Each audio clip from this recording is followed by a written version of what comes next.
Gone girls and the hunt to find them. I'm concerned. I'm worried. I don't know what to think. You don't sleep. You drive around at night. You're always looking. How can two children be gone and no one knows where they are? But someone knows. The two girls came running across that little field, and she kept telling the kids, get down in the back seat. A secret network of hidden children. I'm turning 16 tomorrow, but instead of a birthday party with my friends, I'm in hiding. It was moving between houses with people who I'd never known. But are the girls part of it? Lieutenant Plinsky called me and said, are you sitting down? And I knew something was coming. A sudden appearance and an explosive story. He had 6 gunshots, and he was going to shoot all of us. I've never seen anybody that scared before. A family torn apart and accusations of brainwashing. My writing then and what I wrote then, that doesn't sound like me. Footprints in the snow. Welcome to 2020 on ID. I'm John Quinones. The family home is where children are supposed to feel safe. So what would cause Gianna and Samantha Ruckey to vanish with nothing but the clothes on their backs? In 2016, Elizabeth Vargas and her team spent 6 months tracing the teens' footsteps and unraveling the mystery of their disappearance. Along the way, from big cities to frozen farms, sandy beaches to jail cells, they also unearthed a nationwide jigsaw puzzle of children declared missing. But were they? Take this incredible journey with us that begins with footprints in the snow. It is 7 p.m. on a 30-degree April evening in the suburbs of Minneapolis. A spring snowstorm has blanketed the roads. And while most families are settling in for dinner, one family is about to fracture forever when 2 children living at this home vanish. No shoes, no coats, no backpacks, nothing. Poof, they're gone. 13-year-old Gianna and 14-year-old Samantha Ruckey disappear. The only trace? Footprints in the snow. But oddly, there is no manhunt to find the girls, no police press conference. How can two children in the state of Minnesota be gone and no one knows where they are? Their parents are embroiled in an ugly divorce and custody dispute, but they insist they are united in their desperation for the girls. I'm concerned. I'm worried. I don't know what to think. You don't sleep. You drive around at night. You're always looking. Where did they go? Who are they with? And why does our journey begin by asking questions to their mother inside the Ramsey County Jail? Did you have anything to do with your 2 daughters running away? No. Do you sit here and think, how did this happen? Clean record, never had a Clean problem. record, and here you are in jail on $1 million bail? What's going on? I have no idea. This shouldn't be what happens in a divorce. This divorce is more like guerrilla warfare than a legal proceeding. Exhibit A, these 24 boxes crammed with reams of motions, appeals, and rulings. Divorce on steroids, that would be a good word for this. But for every documented grievance in this harrowing tale, there is documentation too of the good times. Look at this, Nick! You got 20 years worth of home movies featuring both the Ruckeys in starring roles as an affectionate, feisty couple. You're figuring it out now? Shut up, it just ran out. And doting, loving parents to their 5 children. Dad, it's my birthday! Nico, Samantha, Gianna, Nia, and Gino. It sounds like a busy home. They're wonderful. It was my dream. I loved being a mom. They make their home in Lakeville, Minnesota, a suburb of Minneapolis. David ran a multi-million-dollar trucking business. Sandra worked as a flight attendant and eventually competed in local beauty pageants, using her nickname Sam. Good evening and welcome. Proudly representing Lakeville, I'm Sam Ruckey. In her spare time, she likes cooking Italian, flying airplanes, and staying fit. But David agrees that family came first for Sandra. There's Mom. Hi, Dad. A loving, energetic mom. There was a bird flying, yeah. Oh, there it is. She was a great mom. Very attentive to her kids. Come on, Nico. Their oldest son, Nico, loves hockey and theater. He was my first, so of course he was spoiled. Hi, Nico. The 2 oldest daughters, Samantha and Gianna, are close and take care of their younger brother and sister. Samantha, she's beautiful, she's smart, she's outgoing. Gianna's very artistic, loves like animals.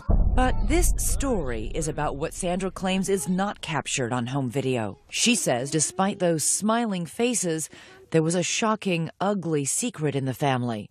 Years of emotional and physical abuse by David. What would he do? Throw things, hammers at me if he got mad. There was black eyes, there was broken ribs. We're gonna lock ourselves in the bedroom because we scared. We just didn't know how his behavior was gonna be from one day to the next. During all those years during the marriage, did you ever take any photos, ever seek medical help? We had photos and we had police reports that prove it. And she claims David didn't just target her, but went after the children, too. How often did that happen? Once is more than enough. It happened a lot. After 20 years of marriage, Sandra says she reaches her breaking point and finally files for divorce. David says it was all a surprise to him. And she just blurted out, I want a divorce. And it caught me off guard. It really did. So you were shocked when she said, I want a divorce? Oh, absolutely. Seeking counsel, he meets with attorney Lisa Elliott. David was pretty much in shock, but the one thing he did say to me is, this will be the craziest case you've ever had. He knew that then? He knew it then. And that was just the beginning. Sandra also gets an order of protection against her husband, saying she is frightened for her life. And then she calls police on him at least 20 times, claiming he continuously violates it. He broke into the house, came running up the stairs, jumped onto the bed that I was at, started choking me, and then took a pillow and started suffocating me. The children, now ages 8 to 14, remain in Sandra's custody and refuse to even see David, rebuffing all of his attempts to connect. It's your dad. Call me. I would like you to call me back. Call me. With his children ignoring him, his frustration mounts. He leaves this message after finding out his oldest son, Nico, dropped out of his longtime sport. Do yourself a favor, get your ass back in hockey. The family court judge, David Knutson, appoints an advocate for the children and several therapists trying to facilitate a relationship with their father. But the children say they don't want one. David's oldest son, Nico, takes to Facebook, writing, "My dad is a bad person. He is abusive verbally and physically." Gianna and Samantha make audio recordings to support what their mother says. This is Gianna Rucky's voice. Being in the same house as my dad, things were really bad. He was abusive. He had anger issues. He'd always be screaming and yelling. Her sister Samantha goes even further. He's choked, slapped, and hit her and verbally abused my mother throughout their marriage. And he's lost on us kids a number of times. Sandra says the children even beg the judge directly to remain with their mother. But the judge determines thus far there has been no evidence of abuse. And based on the findings from a psychologist he appointed, that it is Sandra who is the real problem here. That the children are showing signs of parental alienation syndrome, meaning the reason the children are adamantly opposed to seeing David is not because he's abused them or their mother, but because Sandra has brainwashed them. She tried to destroy his relationship with the children by telling them things and scaring them about what he was doing to them, how he was threatening them. I've never done anything but be there for my children. My kids are my life. This is where the judge takes a drastic and, for Sandra, devastating step. He orders Sandra out of the house and all 5 of her children removed from her custody. That's when everything happened. I lost everything. My whole life ended then. I had no money, no car, no children. I had nothing. How is this possible, Sandra? I don't know. All I'm told is it's a judge's order. There was no findings that I ever hurt the children, that I ever abused them, that I ever neglected them, that I ever did anything to them. David's sister Tammy becomes the children's temporary guardian. She moves into the Rucky home to take care of them, but the 2 oldest girls, Samantha and Gianna, are having none of it. They came in, they were looking at the house, and then they went upstairs, and when they went upstairs, I heard a ringtone, a music ringtone. And I thought, okay, maybe they have a phone. Tammy goes downstairs to the basement, thinking nothing of that call or who might be on the other end. Just 20 minutes later, I didn't hear anything, and I see their shoes in their backpacks. I'm thinking they gotta be here. Well, I go to look around, and they're nowhere to be found. The girls are gone. Then I called 911. Next, where did they go? Who was on the phone? Did you think, where might my 2 daughters have gone? Could they have entered a hidden world? A network operating outside the court system for vigilante parents taking the law into their own hands? And what does their father have to say about all this? Stay with us.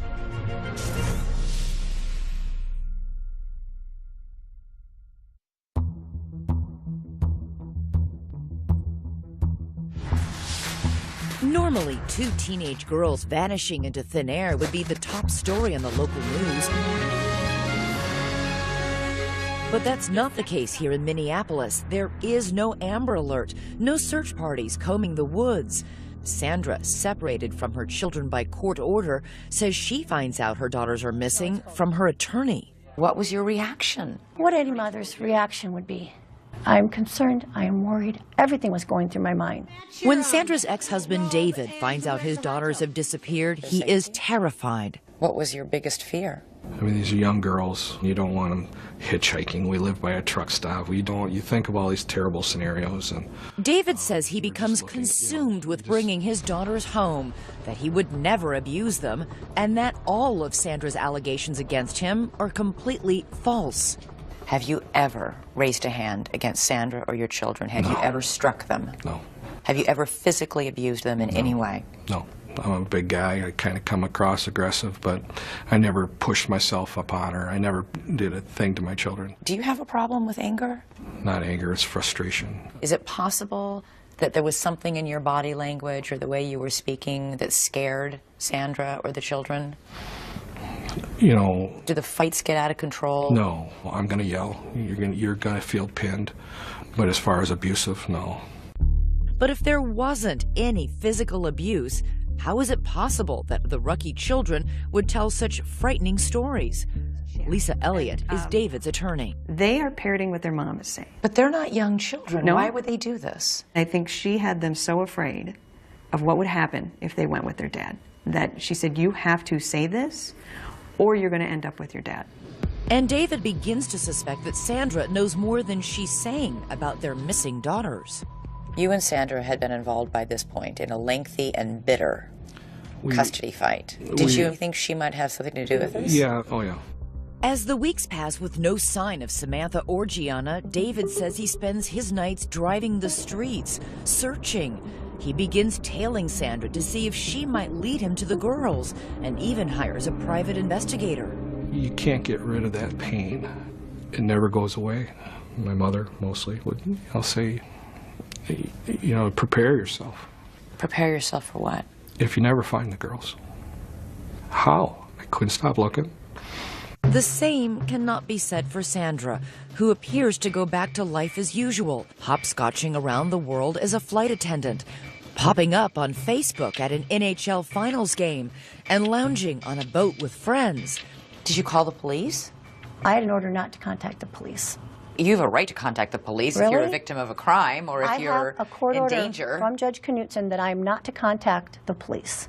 But this court order directly contradicts that, specifically stating that Sandra should report any information she has about the girls' whereabouts to authorities. So you did nothing when you found out they were missing then? Okay, I guess if you're in that situation where you've been stripped of everything related to your children, you don't know what to do. If one of my children went missing, I'd be out there with a sandwich board saying, "Find my child." The courts had completely tied my hands. 1 month after the girls' disappearance, there is a bizarre twist in the story. They show up, but in a place no one expects. The Rucky girls say they want to be heard. On local television. They met with us at a hotel. We don't know who brought them here. The local Fox 9 station airs this story, and right there, sitting in front of the reporter, are the 2 missing Rucky sisters. I'm just really scared it's going to end really badly.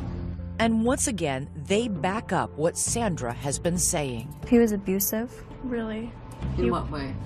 Emotionally, verbally. I mean, our mom was always our protector, but now there's no one there to protect us. I watched them pleading their hearts out, asking for help. That's what I saw.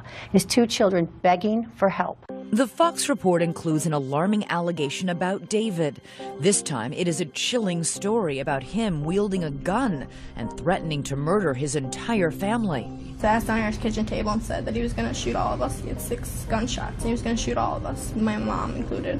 David insists this claim is as baseless as all the others. I was glad to see my girls, but, you know, what I was hearing coming out of their mouths was hard. To local newspaper reporter Brandon Stahl, however, the most shocking thing wasn't what was in the story, but what was left out. There weren't any questions about, well, wait a second, we have 2 missing kids here. Are you being taken care of? Who's taking care of you? I wanted to know how they were doing. Were they okay? And as quickly as you can change the channel, the girls are gone again, vanishing back into the night. Months pass. Their faces appear on the missing and exploited children's website and on thousands of plastic bags distributed in northern Minnesota. The search continues for the Rucky girls. Their parents' epic divorce drags on until the judge finally makes his ruling. In a painstaking 60-page order, he drops a bombshell, awarding full custody of all 5 children to David, writing of Sandra's allegations of abuse that the court has not received any evidence to support her very serious allegations. He went on to say Sandra refused to cooperate with any of the professionals appointed in this case. For David, it is total vindication. 17-year-old Nico, 13-year-old Nia, and 10-year-old Gino return to their father's care. And while David works to mend his fractured relationship with them, his 2 missing daughters are no closer to being found. How were the 3 children reacting to the absence of their sisters? Were they worried? This was a big-time white elephant in the room. It just, you know, it was always something that was just there. The secret of what really happened to the Rucky girls holds for 2 alarming long years, until someone who knew that secret, someone who kept it, finally speaks up. You knew Sandra was lying. I thought she was, yeah. Well, you knew she was. And a secret underground network willing to defy court orders and hide children. We sort of pass messages. We use a lot of burner phones. Could this group hold the key to finding the Rucky girls? Stay with us.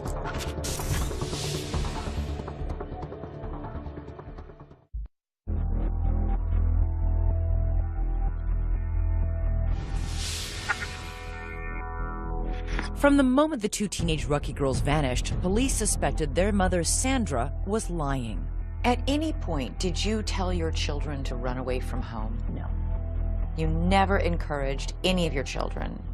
How can I encourage my children to run away? I've had no contact.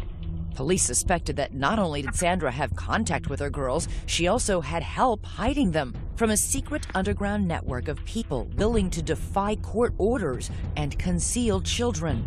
Damon Dumas knows all about defying court orders.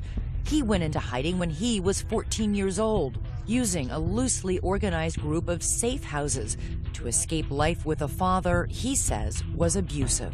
My mom actually made sure that she wouldn't know where I was going. Mm-hmm. She handed me off to someone she trusted, who handed me off to someone else that she trusted. Who was taking care of you? Whoever I was with was taking care of me. Were they strangers? They were all strangers, yeah. I was moving between houses with people who I'd never known. It'll be someone who maybe hears about me and says, hey, well, if Damon ever needs someone to stay with, he can stay with me. And we sort of pass messages. We use a lot of burner phones. Burner phones? You sound like you're in a spy movie. Well, in a lot of ways, that's what it felt like. So how often do you come out to the beach now? While on the run, Damon says he lived in around 10 different homes, never staying anywhere long. During that time, he made videos and posted them on the internet. And I'm turning 16 tomorrow. But instead of a birthday party with my friends, I'm in hiding. But this life in shadows came at a steep price. Did you go to school? Actually, I did not, and that's something that I sort of regret, because I ended up, when I got out of hiding, I had to go back a year in high school. What did you do with your days? I played video games. Honestly, I had no one to talk to. Were you homesick? Absolutely. Absolutely, every day. Those days turned into months, and instead of getting easier for Damon, life got more difficult. I called my mom and I said, I don't know how much longer I'm going to make it. Because I was considering suicide at that point. It had been very long in hiding. In those videos, Damon discussed the abuse he says he suffered. I told police about this. I told psychologists. I even told a judge. And yet somehow it was all covered up in lies.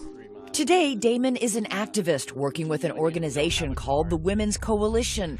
He blames the court for forcing him into his life on the run, even though Damon's father strenuously denies ever abusing his son, and a judge agreed there was no credible evidence to prove it happened. He said that whether or not I was being abused, my mom had to stop talking about abuse, and that Why would a judge do that if he really thought you were being abused? Because what people don't understand is that this is not something that is a one-time case. This is not something that happened to me. This is systemic.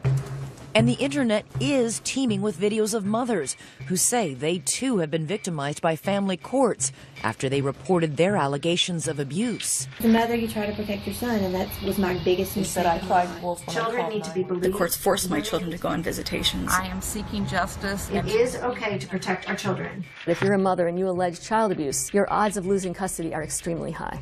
Joan Meyer is a law professor at George Washington University who studies family courts. Her research has turned up some surprising and, in her mind, troubling results. If you raise abuse, especially child abuse, you've got to make a very strong case. If you can't nail it, not only will you lose custody, you may lose all access because the assumption will be that you have poisoned your child's brain with these ideas. Sandra says this is exactly what happened to her. So, did her daughters run away to protest a family court ruling like Damon Dumas? That's what Brandon Stahl, reporter at the Minneapolis Star-Tribune, wanted to find out. On the 2-year anniversary of the girls' disappearance, he decides to write a story. I wanted to know if the girls were okay and if I could find them. He didn't find the girls, but he did find this man, Dale Nathan, a diminutive 81-year-old who has spent years working as an attorney in custody cases. Dale had his legal license suspended after he refused to reveal where one of his clients was in hiding with her child. He is a fervent supporter of Sandra. Dale is somebody who believes to the bone that the family courts in Minnesota are corrupt. The story Dale tells is a doozy. He says he was with Sandra on the night her daughters ran away. He says Sandra and he were driving around in Sandra's car when she took him to this field, just blocks away from the Rucky home. We drove with Dale to that spot. Now this is about the area right back here where Sandra stopped. He showed us where they pulled over. That's the one we want to take. So you stopped, you parked, you waited? And after about 20 minutes, the 2 girls came running across that little field. They got into the car, and then Sandra started driving. The 4 of them drove around back roads for more than 2 hours. She kept saying, oh, the Lakeville police, they're going to find us. So, and she kept telling the kids, get down in the back seat. During the ride, Dale says Sandra was frantically making phone calls. Apparently there was no plan, and she was making plans on the run. Dale says he knew that the children had already been taken out of Sandra's custody and that by driving off with them, she was breaking the law. Sandra was busy telling the police she had no idea where the girls had gone, and you knew Sandra was lying. I thought she was, yeah. Well, you knew she was because you were in the car with her. That's true. Right. You're right. So if you knew she was lying about that, why didn't you go to police and say, I know what really happened? I think Sandra was trying to protect her children. I wasn't going to betray that. Dale insists he couldn't help even if he wanted to. He doesn't know where Sandra ended up taking the girls. After hours of driving around with him, she dropped Dale off at a truck stop and then drove away with the girls still in her car. Last April, the Star-Tribune published Brandon Stahl's story, and one reader in particular was riveted. What did you think when you read the account of Dale Nathan? Dumbfounded. Or like, this is completely validates everything you suspected. Everything. At that point, we knew Sandy was involved. And now police know too. They arrest Sandra and charge her with 3 felony counts of deprivation of parental rights. She's thrown in jail on $1 million bond. But the mystery remains, where are the girls? 1 month after Sandra's arrest, there is stunning news. Lieutenant Polinsky called me and said, are you sitting down? And I knew something was coming. Next, the Rucky girls found at last. But where have they been? Who took them in? We're on our way to find out. And you may be surprised by what we find behind this door. Stay with us.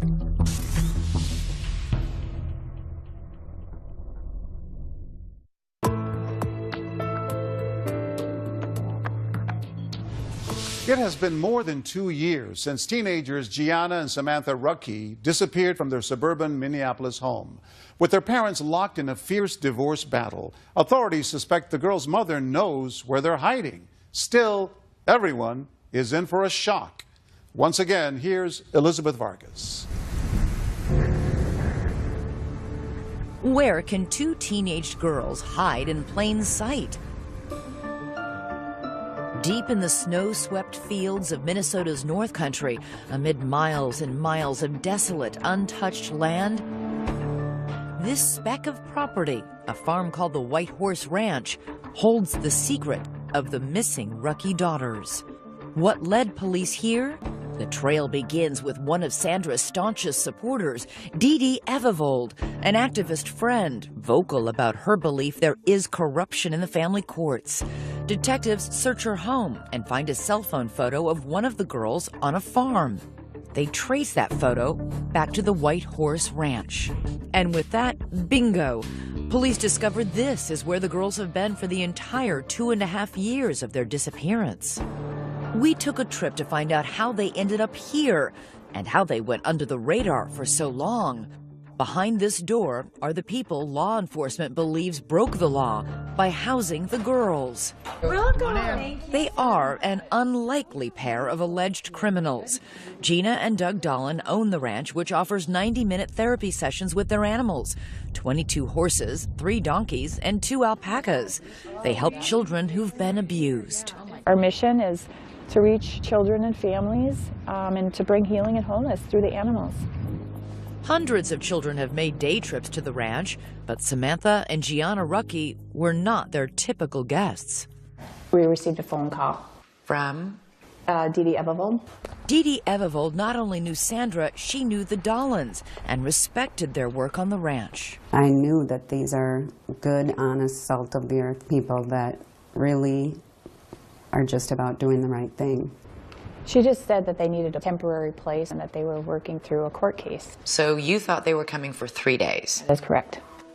3 days isn't a big deal.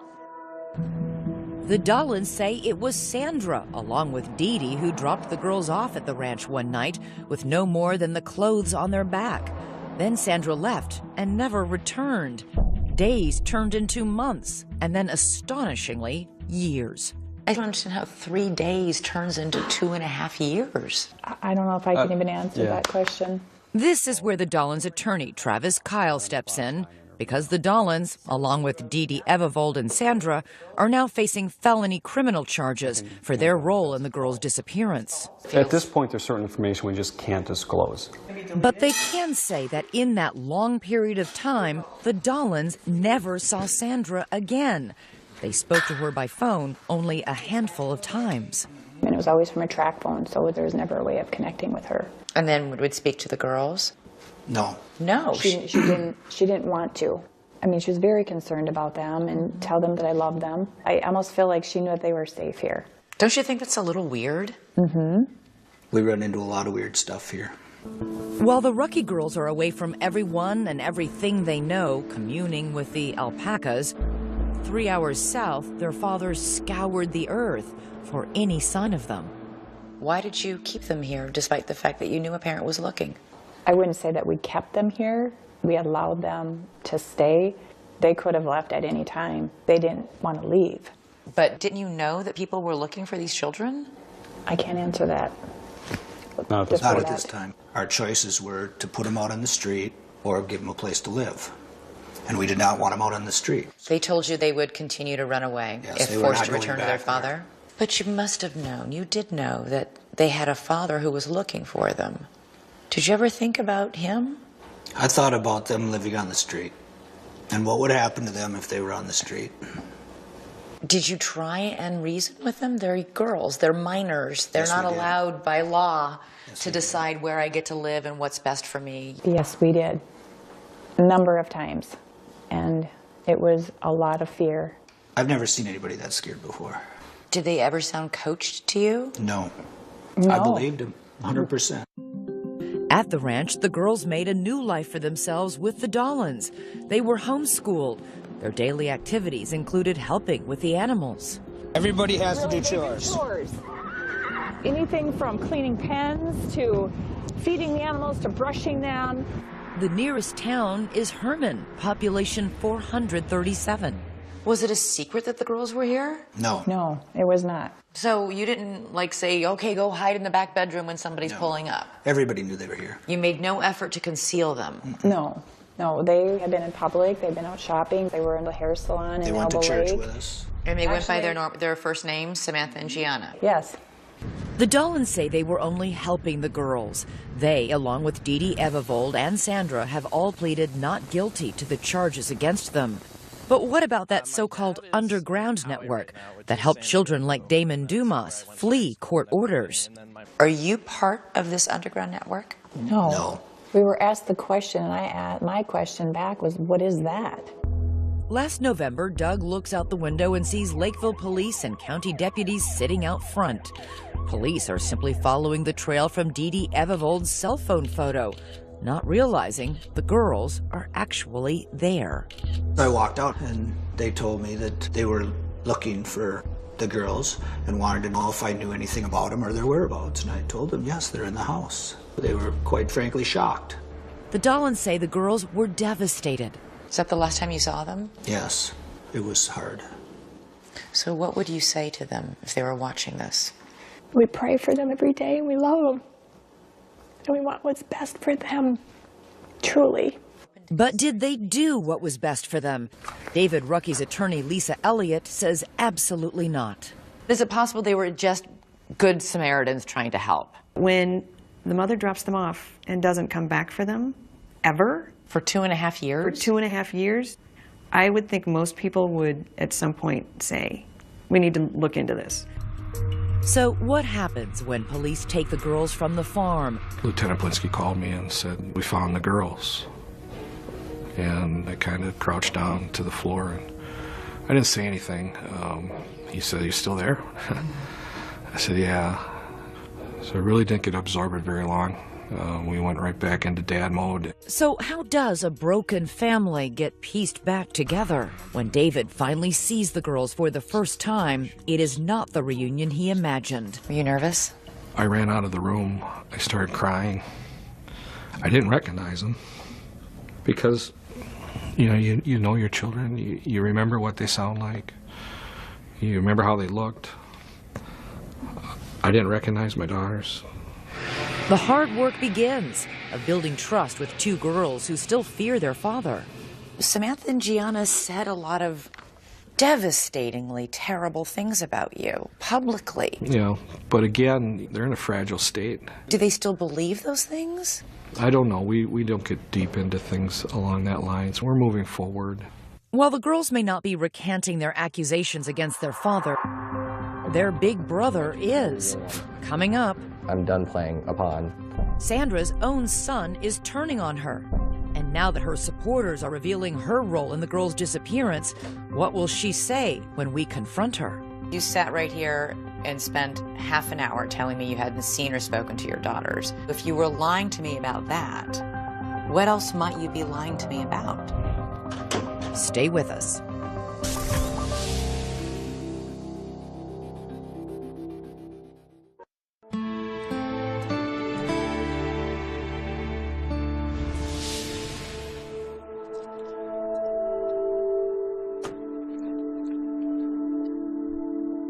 For the second time in 2 months, we have come to the Ramsey County Jail in St. Paul, Minnesota, to visit inmate Sandra Grazzini-Rucki. She is still here, awaiting trial on felony charges that she hid her daughters from their father for 2.5 years. Surprised you're still here? Yeah, very surprised. When we first spoke to Sandra, she told us she wasn't involved in the disappearance of her daughters. Did you have anything to do with your two daughters running away? No. You didn't know where they were these last 2 years? No. After nearly 6 months of our 2020 investigation, we've explored that loosely organized underground network of activists hiding children in nasty divorce cases and tracked down every key player in the Rucki case. The Dollans, Dee Dee Evevold, Dale Nathan, all supporters of Sandra's who say they weren't part of any network, but who authorities say helped her hide her daughters for 2.5 years. Dale Nathan said that he was with you when your two daughters jumped in the back seat without shoes or coats, and then you drove off. This is related to the trial. Yeah, that'll all be talked about at the upcoming trial. I can't comment on anything related to the trial. You know Well, that. all I'm telling you is you sat right here and spent half an hour telling me you hadn't seen or spoken to your daughters. And I can tell I've you now that I spoken to 3 people who tell us, in fact, that's a lie. So if you were lying to me about that, what else might you be lying to me about? I can't discuss anything regarding the trial. I just can't. While Sandra is now suddenly not talking about her case, her attorney Michelle McDonald hints at a possible defense, saying if Sandra truly believed her children were in danger, she was free to break the law to protect them. They have to prove beyond a reasonable doubt that she didn't have a reasonable belief that her children needed protection.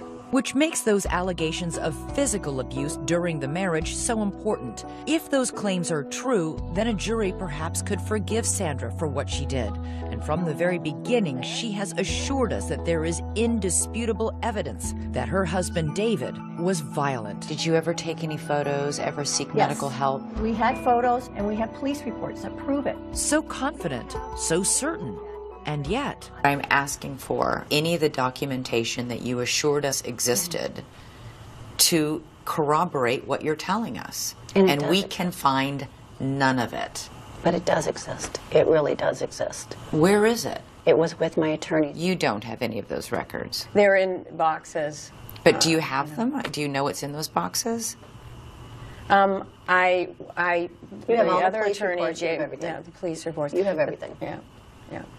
And I will turn them over to you. So we head to Michelle McDonald's law office for an appointment with those boxes. Okay, so here they are. This is Sandra Grazzini-Rucky's basically divorce case. We spend hours there scouring thousands of documents, and in more than 20 boxes, we didn't find a single piece of paper or photo to prove that any physical abuse ever happened. So we reached out to the Lakeville Police Department, and they have no record of ever being contacted by Sandra about abuse during her marriage. Sandra certainly has never been afraid to call the police, ever. If there were instances of David being violent or threatening, there would be police reports of it. There are none. Sandra's strongest proof was always the testimony of her children. But today, one of those children has recanted his story. Oldest son, Nico. Get up there, Nico. That little boy from the home videos. And the same son who later posted that damning Facebook message accusing his father of physical abuse. He now says all of that was a lie, and that it was his mother who pressed him into believing it was true. She started to say, like, your dad's this bad guy. Your dad, like, hurt you when you were younger. And I was like, what? What are you talking about? I don't remember any of this. Well, it happened to you. It's like, and at the time I believed it because you listened to your mom.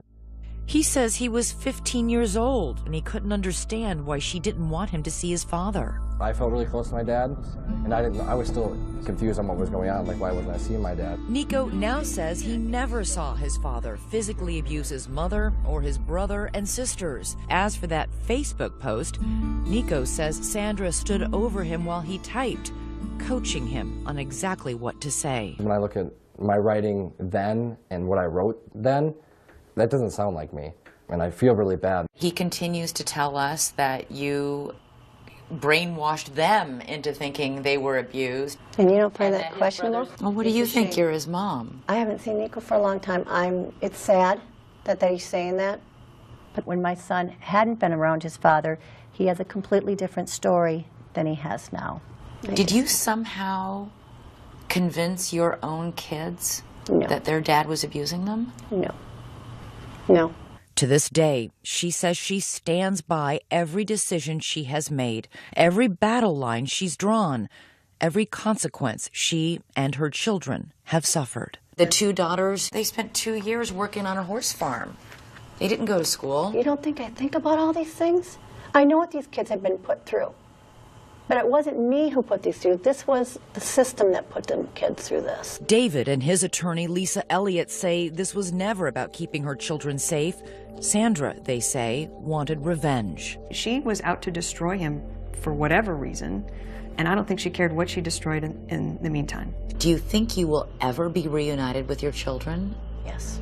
You do? Yes. Yes. I believe this will be turned around. Perhaps, but it will take more than a court order to do that. It is painfully clear as you watch her son Nico struggle with the simple question, does he still love his mother? I want to say no, but she's my mom. She just doesn't feel like a mom. Nico, wave it down. For now, all that remains is a heartbreaking time capsule of a family that no longer exists. Happy New Year! Happy New Year! Oh my God, I haven't seen them in years. Where'd you find pictures? My babies. Sandra, are you making any comment today? Sandra is now out of jail. She was released after 130 days behind bars. I do appreciate the air and the sun. I will say that. But she says there was no cause for a celebration. I'm in a prison without the bars, is what I'm in now. Because as part of her release, Sandra is not permitted to have any contact with Samantha and Gianna. She is allowed to see her other children with conditions. As for the girls, David says they are happy to be home and doing well. They have started a new life together and have had their first family vacation in years. David asked us to obscure the children's faces to give them privacy, and it might surprise you to hear how David sees his family's future. Will you fight her ability to see the children? This is my children's mother. It's important that they have a mother. As of 2016, Samantha and Gianna Ruckey are back in their high school and getting good grades. Their mother, Sandra, meanwhile, was later found guilty for her role in the girls' disappearance. Gina and Doug Dolan, along with Sandra's friend Dee Dee Evervold, are awaiting trials for their alleged involvement in the girls' disappearance. Each faces a maximum sentence of 4 years in prison if convicted. I'm John Quinones. Please join us next time for another edition of 2020 on ID.